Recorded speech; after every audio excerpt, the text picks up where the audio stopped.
Oi, tudo bem? A gente vai falar um pouquinho hoje sobre o Marx, o fantasma do comunismo e como o marxismo pode ajudar a gente nas aulas de planejamento social.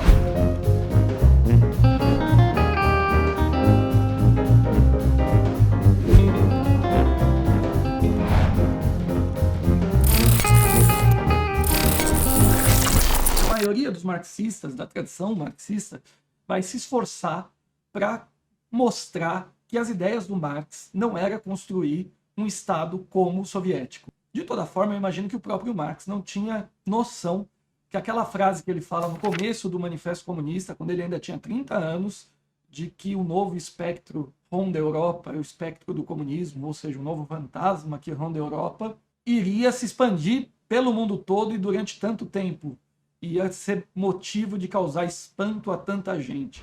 Eu venho de uma tradição marxista que foi muito importante para mim e tem um monte de coisa para falar do Marx, mas aqui eu vou me focar em um aspecto que eu acho importante para a gente trabalhar nessa disciplina, começando pela distinção entre infraestrutura, onde estariam os aspectos da vida real, da materialidade, da economia, e da superestrutura, que seriam os aspectos da subjetividade, das construções políticas, ideológicas, das questões jurídicas, das artes e por aí vai.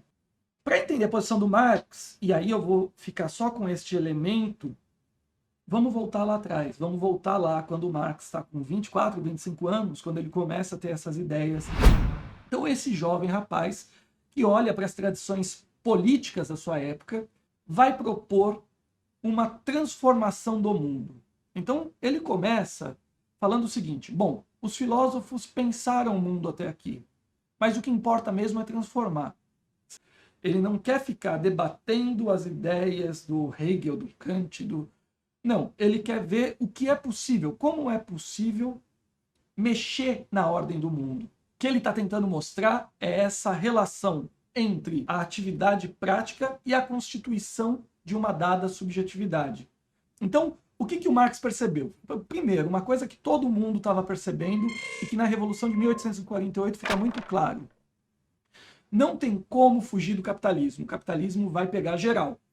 Todos os países vão ter que entrar no capitalismo ou vai todo mundo ficar subordinado à Inglaterra. O capitalismo, que tem o seu motor na indústria e o seu coração na Inglaterra, ele vai se espalhar pelo mundo. Então tem que mudar o sistema todo, enquanto ele vai se espalhando. Como é que a gente faz para elevar nossa perspectiva de futuro para algo possível? A gente analisa o que é hoje. Então ele vai analisar os intelectuais de classe média, os intelectuais da burguesia, os intelectuais ou os movimentos políticos das classes pobres. E ele vai identificar que, olha, o único grupo social nessa situação que pode transformar o mundo para melhor são aquelas classes que não têm nada a perder, porque o mundo já não está adequado para eles. Então, a transformação do mundo é urgente para esse pessoal. O Marx, provavelmente influenciado por um filósofo italiano chamado Giambattista Vico, disse que os seres humanos fazem a história, mas não do jeito que eles gostariam. Muitos anos depois, já no século XX, nos anos 60, o Jean-Paul Sartre, um filósofo muito influente no mundo todo e aqui no Brasil, disse que, de fato, é isso, que as pessoas fazem a história, né? Mas sem ter consciência disso, fazem a história de uma maneira inconsciente. E que o que o Marx não disse nessa frase é que a tentativa do Marx é justamente racionalizar essa história, é justamente dar consciência para que a gente tome as decisões mais adequadas de acordo com a situação em que a gente vive. Então, esse é o ponto que me parece mais fundamental do marxismo para o planejamento social. É que o Marx coloca uma perspectiva de que é possível orientar o desenvolvimento histórico. É possível a gente pensar em um futuro que não seja simplesmente o resultado inconsciente da nossa atividade cotidiana. É possível a gente pensar num futuro que é articulado entre as pessoas que estão no mundo e que escolha dentro das possibilidades humanas a que nos é mais adequada. Agora, se o mundo é dividido em classes sociais, o que é mais adequado para um dono de banco? O que é mais adequado para um professor universitário?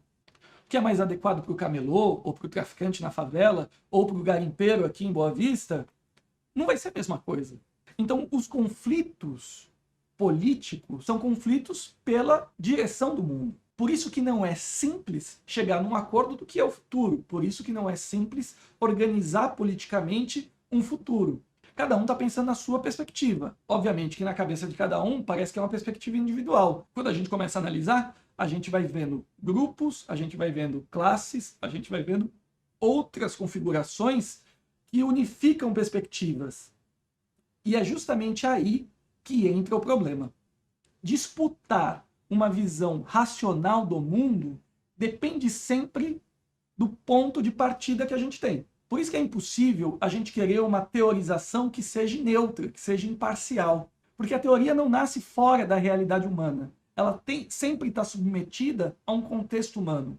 Nesse sentido, o contexto muda tudo. A relevância específica que eu quero chamar a atenção do pensamento do próprio Marx é essa, a possibilidade de pensar um futuro no qual a gente construa uma sociedade melhor. O outro aspecto que é importante a gente destacar desde saída é que essa transformação da realidade social vai variar de acordo com os atores que estão nessa realidade social. O Marx foca principalmente na burguesia e no proletariado, mas justamente no século XIX vai aparecendo uma força cada vez mais marcante, que é o papel do Estado. Tem um pensador que é contemporâneo do Marx, que é o Friedrich List, que ele, na verdade, está pensando a Alemanha de uma perspectiva diferente da do Marx.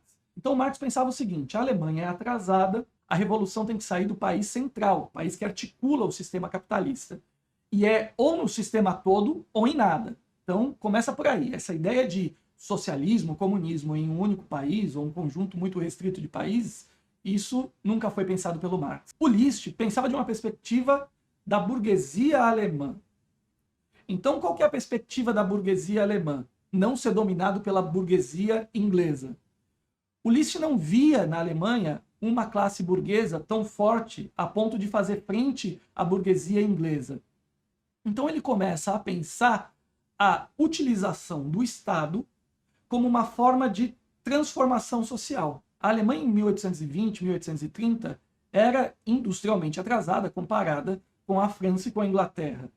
Então o List o que fala? Bom, nós precisamos de um Estado que consiga organizar o desenvolvimento capitalista na Alemanha, porque nós não temos uma classe burguesa que faça isso. O List vai montar todo um pensamento que vai se refletir na atuação do Bismarck, que vai ser o grande estadista alemão que vai desenvolver a industrialização alemã. Então o que acontece? Enquanto Marx está debatendo o comunismo, a tentativa de uma modificação geral do sistema, o List está debatendo a possibilidade de modernização da Alemanha. O Marx morre em 1883, mas já nesse período, a Alemanha conseguiu se unificar e está se transformando em um dos países mais desenvolvidos no mundo. Nesse período, do final do século XIX até o começo da Primeira Guerra Mundial em 1914, a Alemanha já se tornou um país unificado e desenvolvido. Então, assim, em toda a vida do Marx, o Marx falava, olha, a revolução tem que sair da Inglaterra porque é o país mais desenvolvido. A referência de capitalismo desenvolvido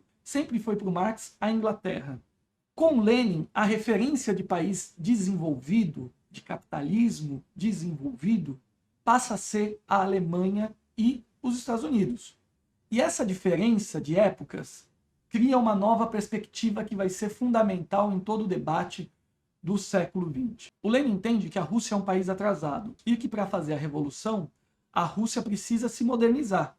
Ela precisa estar tão desenvolvida quanto a Alemanha da sua época. Começa-se a pensar também que, bom, nós não somos ainda um país desenvolvido, mas nós podemos fazer o caminho alemão de criar um desenvolvimento pautado pelo Estado, e a partir do momento que nós transformamos nosso país em um país central ao capitalismo, que está no coração do capitalismo, nós podemos aprofundar a revolução e nos desdobrar para o resto do mundo.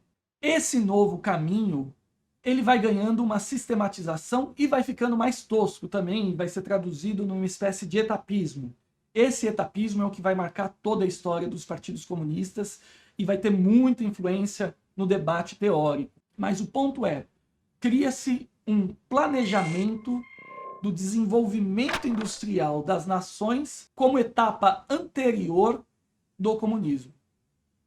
Então, no fundo, o que o comunismo no século XX vai acabar desenvolvendo são tendências à modernização, tendências à criação de estados nacionais industrializados e modernos. É nesse sentido, me parece, que autores como Eric Hobsbawm, grande historiador marxista inglês, disse que daqui 300, 400 anos, quem olhar para o século XX vai ver essa briga entre comunismo e capitalismo, como a gente olha hoje, o grande debate religioso, ideológico das cruzadas no passado.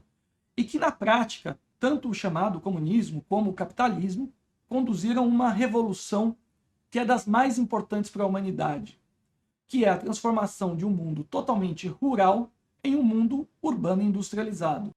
Bom, essa transformação leva com que, cada vez mais, as pessoas dependam do mercado, ou seja, cada vez menos nós somos capazes de produzir por nós próprios ou com o apoio da família os meios para as nossas vidas. A gente depende da indústria, não tem jeito.